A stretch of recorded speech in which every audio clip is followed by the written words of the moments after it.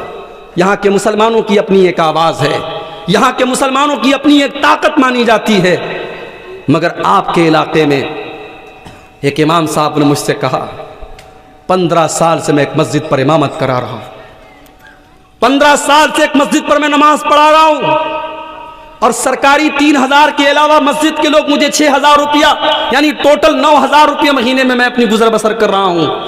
اور جب میں نے اپنا مکان بنوایا تو مسجد کے متولی صاحب مجھ سے ناراض ہو گئے اور کہنے لگے تم کتنا پیسہ پاتے ہو، تم نے مکان بنا لیا۔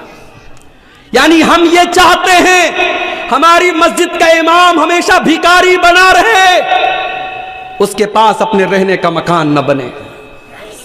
آج کتنی مسجدیں ہیں جہاں 4000 اور 3000 پر ہم نے 5 ٹائم کی نماز پڑھانے کے لیے امام کو رکھا ہے۔ پورے گاؤں میں پورے محلے میں کوئی نماز نہ پڑھے، کوئی حرج کی بات نہیں ہے۔ امام صاحب بیچارے اگر ایک دن فجر کی نماز میں ان کی نیند لیٹ سے کھل جائے تو صبح چائے کے ہوٹلوں پر بیڑی سلگاتے ہوئے اور بیڑی کا دھواں نکالتے ہوئے لوگ کہتے ہیں ارے امام صاحب تو آج فجر کی نماز میں نہیں اٹھے۔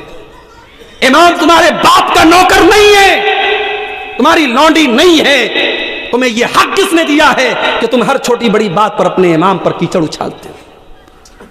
دنیا کی ہر قوم اپنے دھرم گرو کی عزت کرتی ہے، اپنے مذہب کے جو گرو ہوتے ہیں ان کا سمان کرتی ہے، اور آج آپ نے اپنے علماء کو بھکاری بنا دیا۔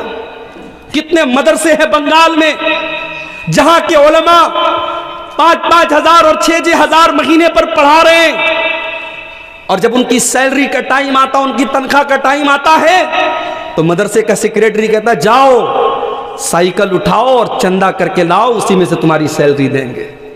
وہ مولوی بیچارہ جا کر کے موٹر سائیکل سے اور سائیکل سے گھر گھر جا کر کے بھیک مانگے، تب جا کر کے اس کی سیلری کا انتظام ہوتا ہے۔ یہی حالات رہے تو وہ دن دور نہیں ہے جب آپ کی مسجدوں میں امام نہیں ملیں گے میرے بھائی، جب آپ کے مدرسوں میں پڑھانے والے ٹیچر نہیں ملیں گے۔ ابھی ایک صاحب نے بتایا کہ ایک مولوی جو مدرسے میں بچوں کو پڑھا رہا تھا آج کوئلہ ٹھیلنے کا کام کر رہا ہے، اور کسی نے پوچھا تم تو اچھا خاصا بچوں کو پڑھا رہے تھے، تم یہ کوئلہ ٹھیلنے کا کام کیوں کرنے لگے؟ کہا کہ وہاں 4000 روپیہ لوگ مجھے تنخواہ دیتے تھے اور 12000 کا مسئلہ پوچھتے تھے۔ وہ کوئلہ ٹھیل رہا ہے۔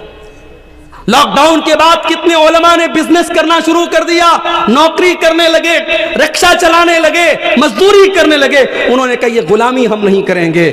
میرے بھائیو اپنے علماء کی عزت کرو، اپنے ائمہ کی عزت کرو۔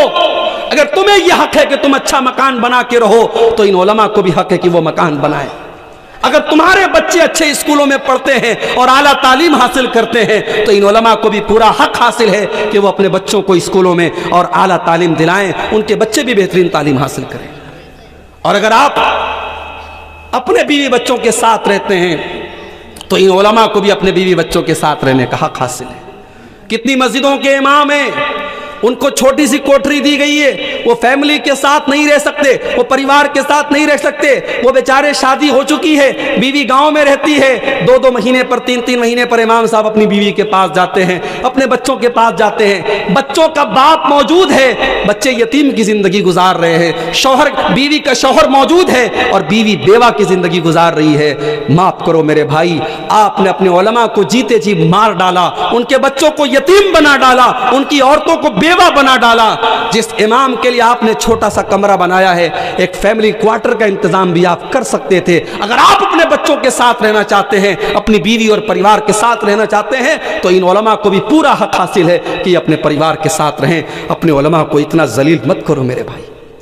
15 سال ایک مسجد پر امامت کرانے والا آج 4-5 ہزار روپیہ اگر مسجد کمیٹی سے پا رہا ہے تو آپ اس پر اعتراض کریں تو مکان کیوں بنوا رہا ہے، تو گھر کیوں بنوا رہا ہے، تجھے گھر بنانے کا کوئی حق حاصل نہیں۔ سوچو اس امام کے دل پر کیا گزری ہوگی۔ وہ 15 سال اگر اس نے کسی بزنس میں دیا ہوتا تو شاید آج اس کا بزنس بہت آگے بڑھ گیا ہوتا۔ اس نے 15 سال کسی پرائیویٹ کمپنی میں نوکری کی ہوتی تو آج اس کی سیلری بہت زیادہ ہوتی۔ میرے پیارے ساتھیوں، اپنے علماء کو اتنا مجبور مت کرو۔ اللہ کی قسم، جب کسی مسجد میں کوئی مولوی کھڑا ہو کے کہتا ہے لوگوں میری بچی کی شادی ہے، مجھے اپنی بچی کی شادی کے لیے مجھے پیسے چاہیے، تو مجھے تکلیف ہوتی ہے کہ ہم نے اپنے علماء کو اس مقام پہ لا کے کھڑا کر دیا کہ ان کو اپنی بیٹیوں کی شادی کے لیے بھیک مانگنی پڑ رہی ہے، ان کو اپنی بیوی کے علاج کے لیے بھیک مانگنی پڑ رہی ہے۔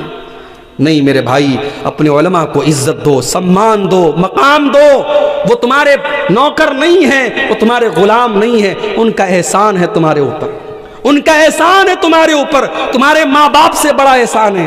تمہارے ماں باپ تو تمہیں پالتے ہیں، تمہیں پوستے ہیں، تمہیں جنم دیتے ہیں، مگر یہ علماء تمہیں دین سکھاتے ہیں، تمہیں نماز پڑھاتے ہیں، تمہیں حلال بتاتے ہیں، تمہیں حرام بتاتے ہیں، تمہیں جائز بتاتے ہیں، تمہیں ناجائز بتاتے ہیں۔ ان علماء کو ان کا مقام دو میرے بھائی۔ وہ 99 لوگوں کا جو قاتل تھا، وہ جب